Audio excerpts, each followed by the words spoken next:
Hey everyone, this is Kevin from thechesswebsite.com. Today we're going to be continuing our series on Bobby Fischer for the upcoming graphic novel Bobby Fischer, The Knight Who Killed the Kings. Before we get into it, I've had a lot of requests to update people on how the graphic novel is doing. It's coming along. There's a few more chapters out, so I definitely want to let you guys know about that. We do have a link in the description below, so definitely make sure you click on that. It's turning out extremely well. I think you guys are really going to like it. I love to hear more feedback about it. I do kind of want to preview Chapter 2 and 3 are both out. Again, all you have to do is click on the expand. We'll go ahead and kind of look at Chapter 2. This is kind of going to be what the video is about today. This is from Petrosian, who's actually going to go on to win this particular tournament. But if we kind of look at it, you know, there's a lot of different views that you can look at it. If you kind of want to do it more of a comic style, you can kind of flip the pages like this. You can always zoom in if you want to. The illustrations are very good. Chapter 2 again is about the 1962 candidates tournament in Curacao, which is our video about. If you want to kind of go back, Chapter 3, it kind of shows a very interesting conversation about chess. So if you really enjoy chess, I think you're really going to enjoy this. So again, check it out. Again, the link is below. You guys are really going to enjoy it. Again, Bobby Fischer, The Knight Who Killed the Kings. Fantastic work. And let's go ahead and jump into the video. Today's game comes to us from the 1962 Candidates Tournament taking place in Curacao. The game is between Bobby Fischer and Mikhail Tal. Now, if you're not too familiar with the Candidates Tournament, basically you have the World Championship with the current reigning World Champion. And who does he play? None other than the winner of the Candidates Tournament. So, very prestigious tournament. Top players from around the world basically try to come win this tournament so they can have a shot at being the world champion. Now, in this particular game, Bobby Fischer is going to be playing the white pieces. Mikhail Tal, one of the top players in the world in 1962, is going to be playing the black pieces. Now, Bobby Fischer at this time is 18 years old, and Tal is going to be 26 years old at this time. So we'll go ahead and get into it. Bobby Fischer starts the game with pawn to e4. Very normal for Bobby Fischer, while a lot of people back in this time, and even currently, start out with d4. Bobby Fischer, being the aggressive player, starts out with pawn to e4. Tal's going to respond with the Sicilian defense. Very sharp defense against the pawn to e4 move from Bobby Fischer. White's now going to play knight to f3, trying to control the center of the board, these dark squares in particular with his knight. And Tal's going to respond doing the same thing, knight to c6. Again, developing towards the center, trying to control the center of the board with his minor pieces and support these pawns early on into the game. Bobby Fischer is going to continue, push forward with his pawn here. And after the exchange, now Tal decides to play pawn to e5. Again, threatening and putting a more pressure on this dark square here on d4. Now, Bobby Fischer does have two different options. He could always bring his knight back to b3, or he can always play the aggressive move, which he does, knight to b5. Now from here, Tal's just going to play pawn to a6. Really wants to kick this knight off right here, and the knight's now going to come to d6. It is again checking this king. Obviously, it's an early check. It's going to be dealt with very quickly. But after the exchange, Bobby Fischer is now going to have the doubled bishop. So early on to the game, you can see this is going to be very good for Bobby Fischer. But Black is able to respond very well. Now he does want to make sure that he gets this queen kind of back. He doesn't really want to deal with this queen all up in his business right here, so he decides to bring his queen out to f6. Again, threatening this queen right here. There's not a lot that this queen can do. Doesn't really have a lot of minor support, so he's just going to kick his queen back here to d1. Now, Black's going to bring his queen over to g6. Really wasn't doing anything here on f6, so he's going to try to make it as active as possible.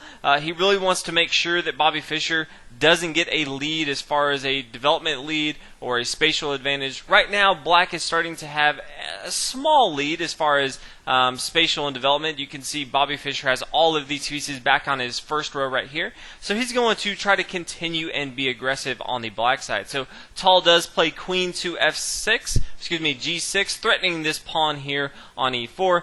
Bobby Fischer decides to respond with knight to b3. Again, not only is it a development move towards the center of the board, but it's also controlling and defending this pawn here on e4. Again, as we talk about over and over in these videos, again, minor pieces are really meant in the early part of the game, trying to control the center of the board, put pressure on your opponent, but also to protect pawns, as the pawns really lay that foundation for where you're going to be controlling, which is early on the center of the board. Now later on, once that goes into the middle game, towards the end game, the minor pieces are going to be supporting and attacking the major pieces, playing a more pivotal role, but early on they're really going to be laying the foundation for your other pieces. So do just keep that in mind. From here, Tall is going to play knight to e7. He wants to make sure that he gets this knight involved into the game. He could have brought it to f6 if he wanted to, but he decides to bring it here to e7.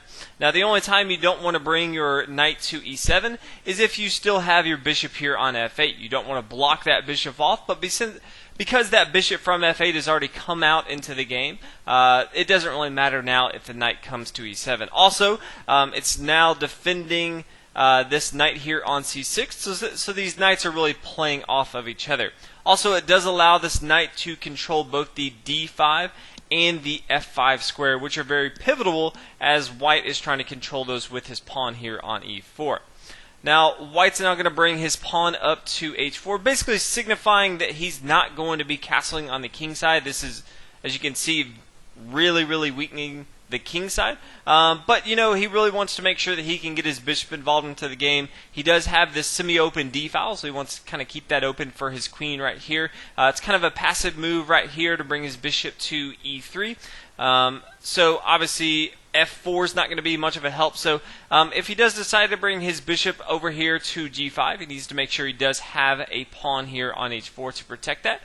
So later on, he could be looking to castle on the queen side. Now Black decides to bring his pawn to h5, signifying that he's probably not going to be castling on the king side as well. But again, really trying to make sure that, you know, there's no counterplay. He's also later setting up an outpost here on g4 if he wants to. So just a few things to keep in mind. The bishop's now going to come to g5 as we talked about. Obviously, pawns are always going to be forming outposts. So these outposts could be for a major piece, or in this particular case, it could be for a minor piece like this bishop here on g5. Black now decides he doesn't really matter if this knight comes off the board here on e7. It wasn't doing a whole heck of a lot. So he decides to start pushing forward. Again, he does have a slight lead in development, so he's going to try to pressure the center of the board.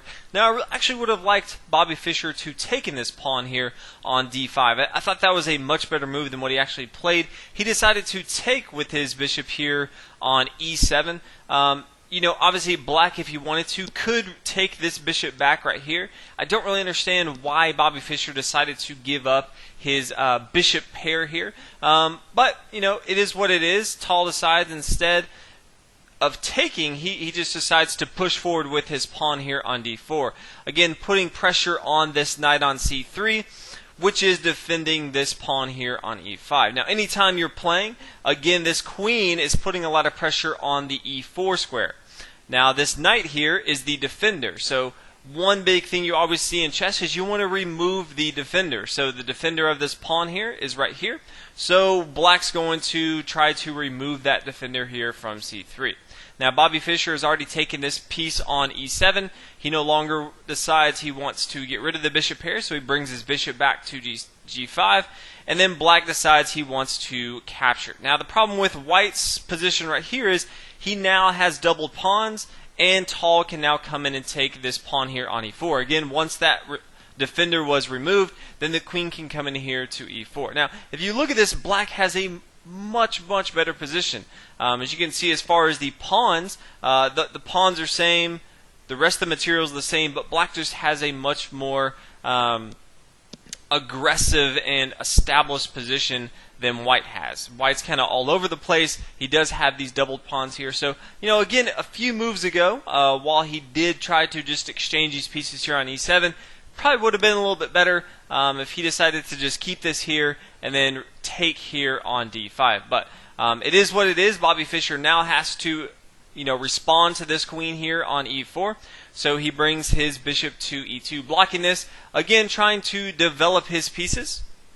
Tall is now going to play pawn to f6, solidifying his pawn chain and also kicking his bishop off here on g5. So this bishop here on g5, you know, while it did some good, it's really not going to do much anymore. It is forced to retreat back here to e3. Now black has one more piece that he needs to get involved into the game to complete his development, and that is bringing his light square bishop involved into the game. Again, as we've talked about in many of the other videos, you want to develop all of your pieces. Then if you can, you want to connect your rooks on the back rank. You want to centralize those rooks. You want to get them on semi-open or open files, and then you want to start to formulate a game plan going into the middle and the late game. So that's exactly what black is trying to do here. He brings his bishop over to g4. Very similar to what white did. He does have this pawn here on h5, making a nice little outpost here on g4. White's going to respond, bringing his queen to d3. He wants to see if he can exchange these queens off the board and then make sure he doesn't have these doubled pawns right here. Tal decides to go ahead and exchange, and so white has two different options. He could take with his bishop here, or he could take with his pawn. Obviously, the pawn's going to be much better. You capture towards the center of the board, and he gets rid of those double pawns right here. So, very, very good for white right here. Now, black decides to go ahead and capture this bishop here on e2. White no longer has the bishop pair, which is a very, very good thing for Tal, since Bobby Fischer is really, really well known for doing terrible things to their opponents with a double bishop pair. So, the white king is now going to recapture on e2. Now, Bobby Fischer can no longer castle, but it doesn't really matter. Once the queens come off the board and most of the other minor and major pieces come off the board, then the king actually needs to start getting involved into the game. He needs to centralize himself. He becomes a huge asset as far as attacking his opponent. So Bobby Fischer has completed his development. He's also connected his rooks on the back rank. Black has to do the same thing, so he's going to castle on the queen side. Again, the black king is not moved yet, so he decides to do the same thing. He's castled, so not only has he connected his rooks on the back rank, but he's also centralized his rook here on d8. So again, as we talked about, once you connect those rooks, then you want to centralize them. If you can, get them on a semi-open or an open file. This rook right here on d8 is on a semi-open file, which is going to be very, very good for black.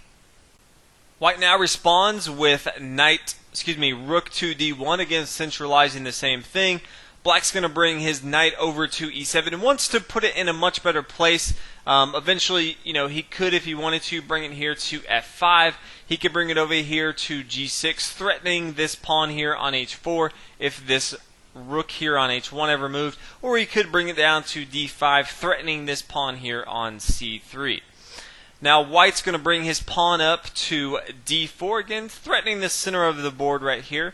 And the knight's now going to come down to d5. Now, he is threatening this pawn here on c3, which would fork both the king here and the rook here on d1. So white's going to have to respond. You can't really leave your pieces hanging.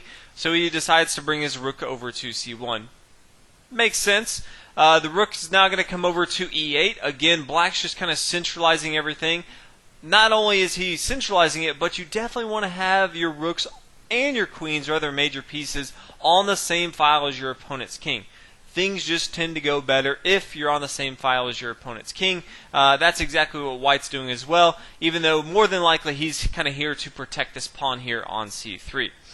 Now white's going to bring his rook over to d1, centralizing it, also trying to put a little bit more pressure and defense on this pawn on d4. And now black decides to bring his pawn to f5. Now, I don't know if this is the best move in here. It does open up the door for the bishop to come back to g5. But in any case, black now has to move his rook since it's being attacked. So he just kind of brings it forward one move to d7 right here. And then Bobby Fischer decides to capture right here on e5. Kind of open things up again. Allowing his king to be attacked once this rook comes in. But he decides, he's going to bring his king over to f3, and he decides this is going to be very, very safe for him. He's really only worried about this knight on d5. It's going to actually be very, very easy for him to defend against these rooks. It's going to be really hard for them to come and put a lot of pressure. They can't really control, since these pawns are here on f5, blockading these long lengthy F files. So instead, it's going to be very hard to match these up on like the third rank or the fourth rank. So he decided that it's going to be well okay to kind of exchange those pawns off and allow this rook to come here to e5. Now black's going to bring his rook down to e4, making sure that this king doesn't move anywhere. Again, he does have this outpost because of the pawn here on f5. And now the rook's going to come to d3. Wants to make sure no funny business happens. This rook obviously can come over to the E file as well, and that's what we want to make sure does not happen for Bobby Fischer. And now the rook's going to come over to C4. This is putting a lot of pressure on this pawn on C3. More pressure than white can really deal with. So instead he decides to put all of his pressure on the D1, putting a lot of pressure on this D1 file, and black decides to go ahead and gobble this up. Now white's just going to go ahead and respond and take this back, and after the rook recaptures, then Bobby Fischer is going to bring his rook over to C1, again pinning this knight down to the king here on C8.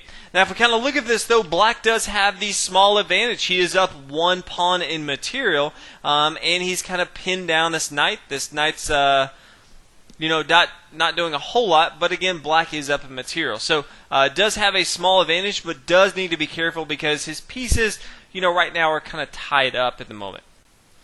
Black is now going to bring his rook over to C7. Again, his knight is pinned down. He really doesn't have another move. He wants to make sure that his knight is being protected right here. And so Bobby Fischer decides to bring his bishop over to F4. More of a central square right here for Bobby Fischer. And Tal decides, obviously, he has to move his rook, but he still wants to be aware that it is protecting this knight here. So just brings his rook up here to C6.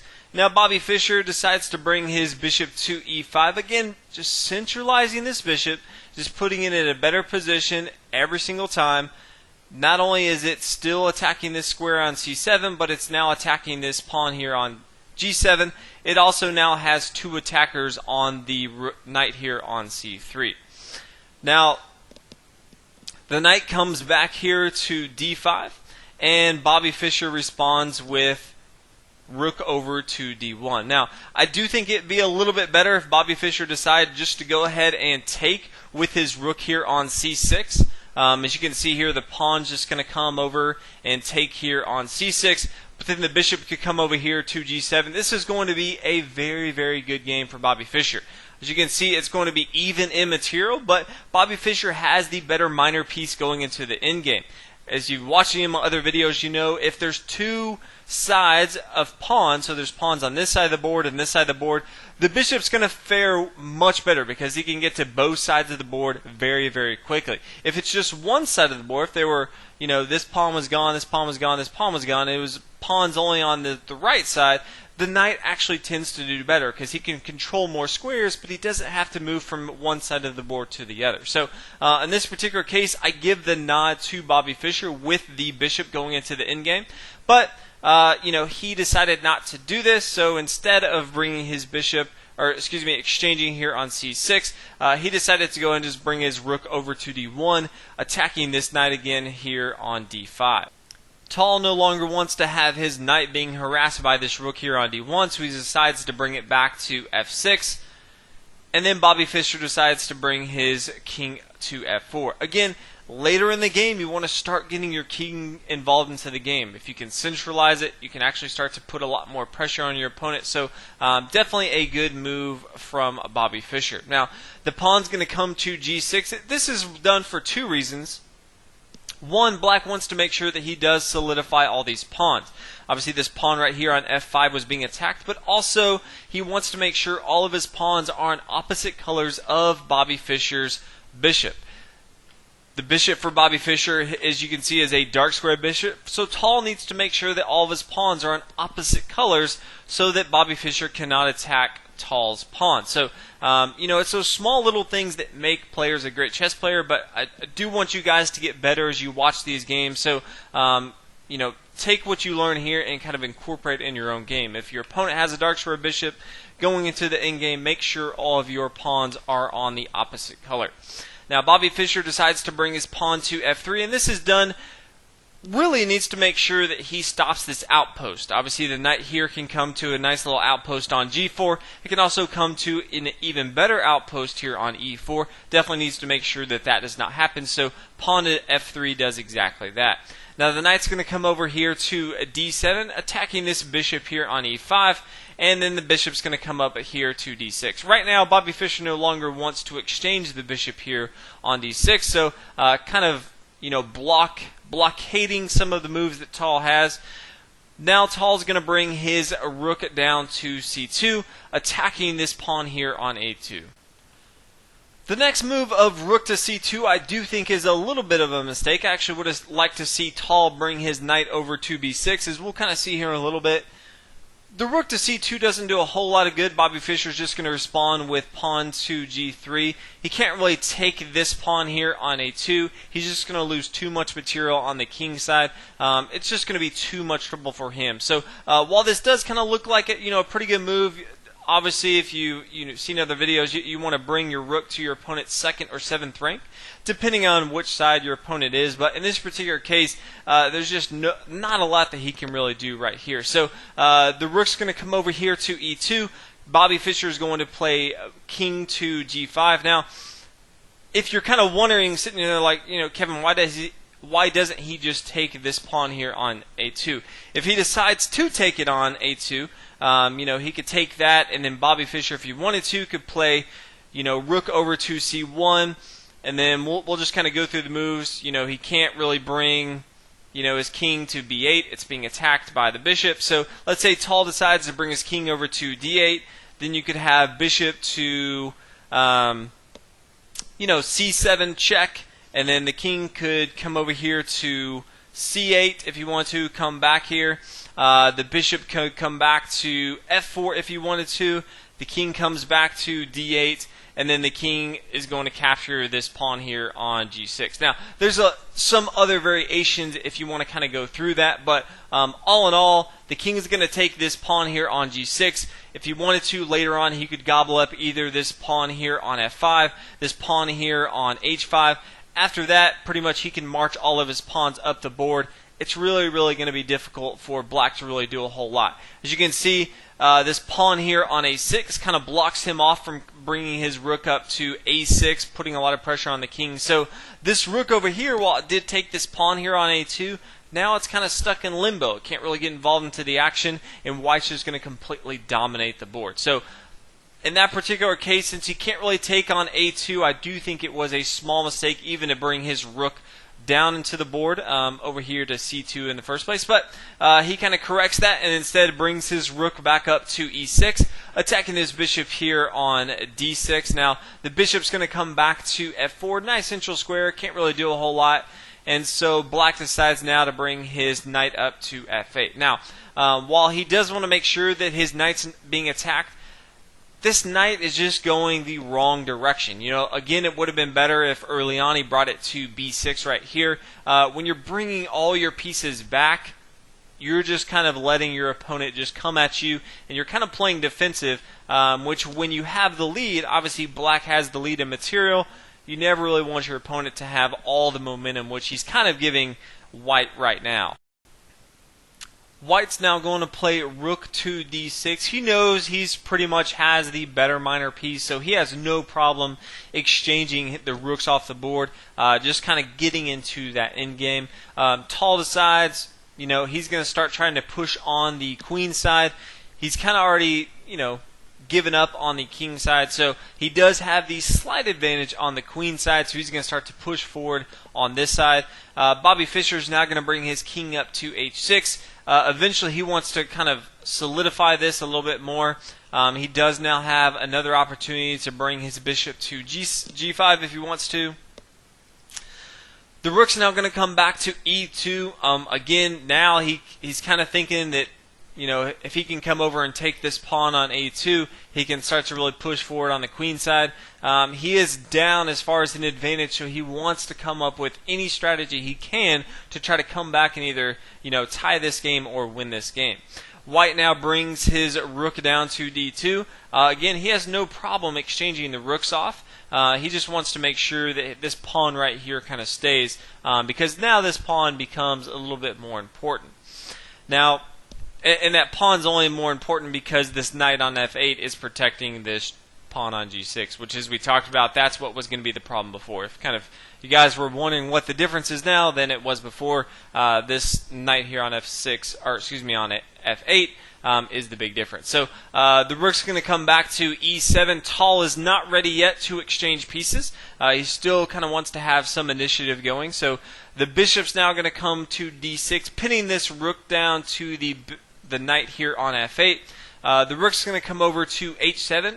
again checking the king here on h6. So the king's just going to come back here to g5, and then the rook's going to come over here to f7. He's going to try to have a counterattack on the king side. It's not really going to go as planned. The rook's going to come over here to b2, making sure that this bishop, or excuse me, this pawn here on b7 doesn't thrust forward. Either b6 or b5, which is really what black wants to do.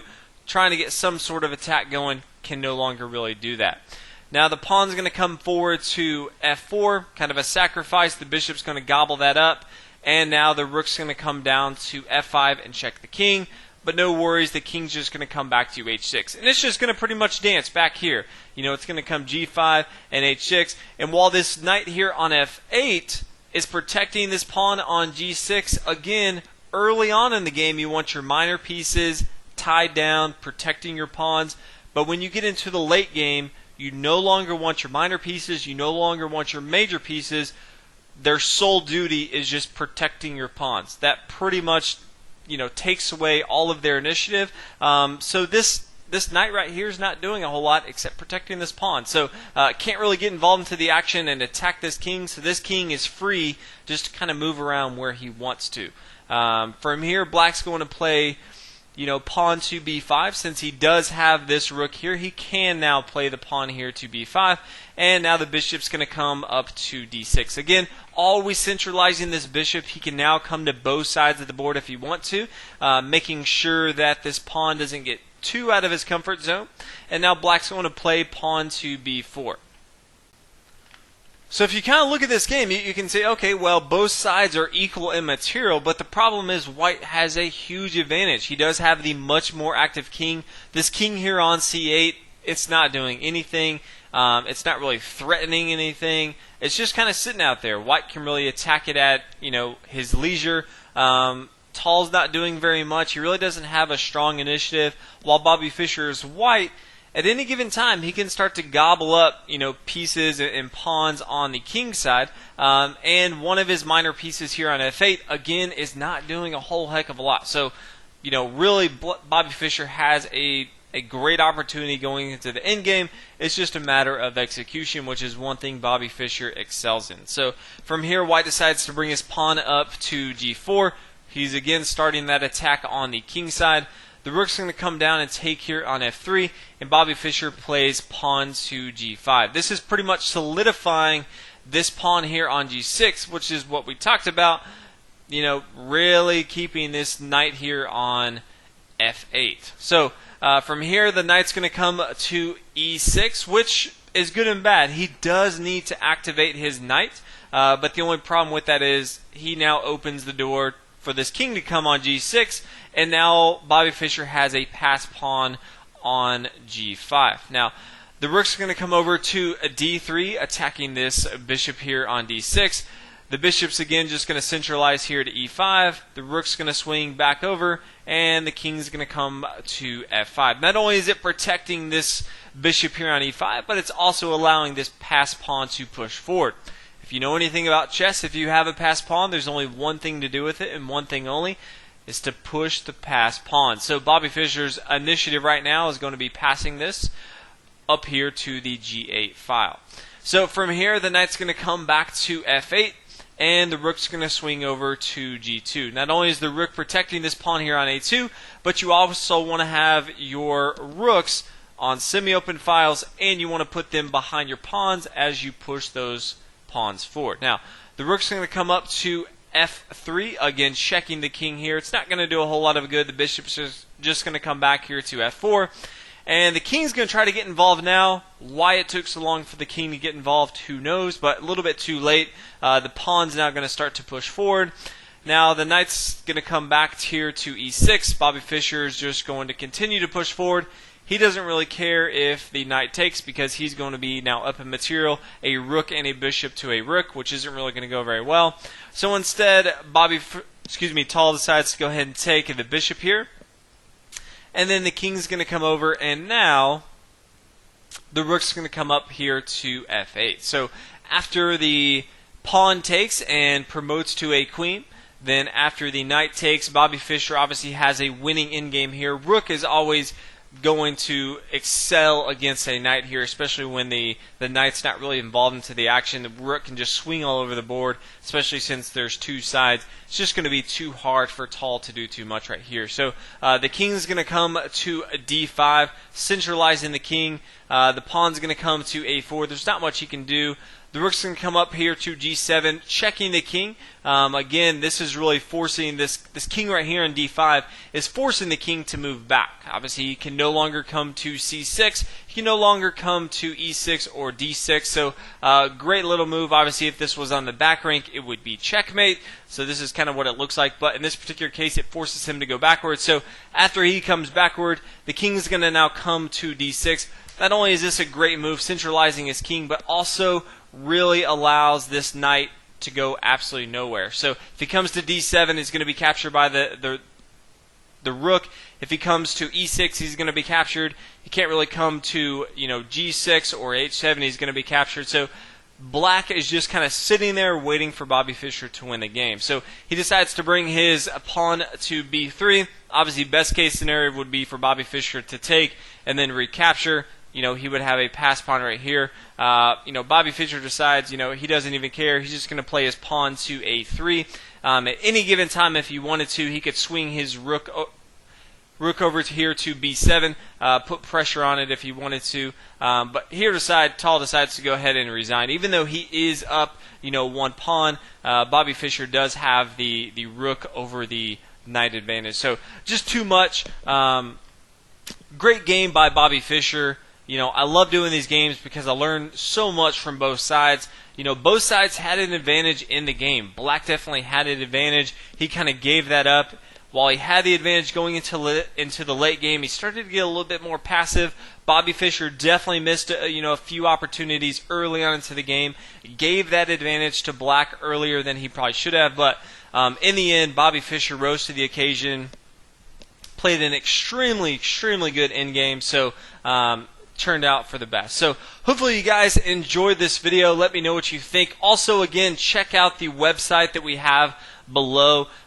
This book is phenomenal, guys. I think you will all enjoy it. So feel free, again, to leave comments about the book.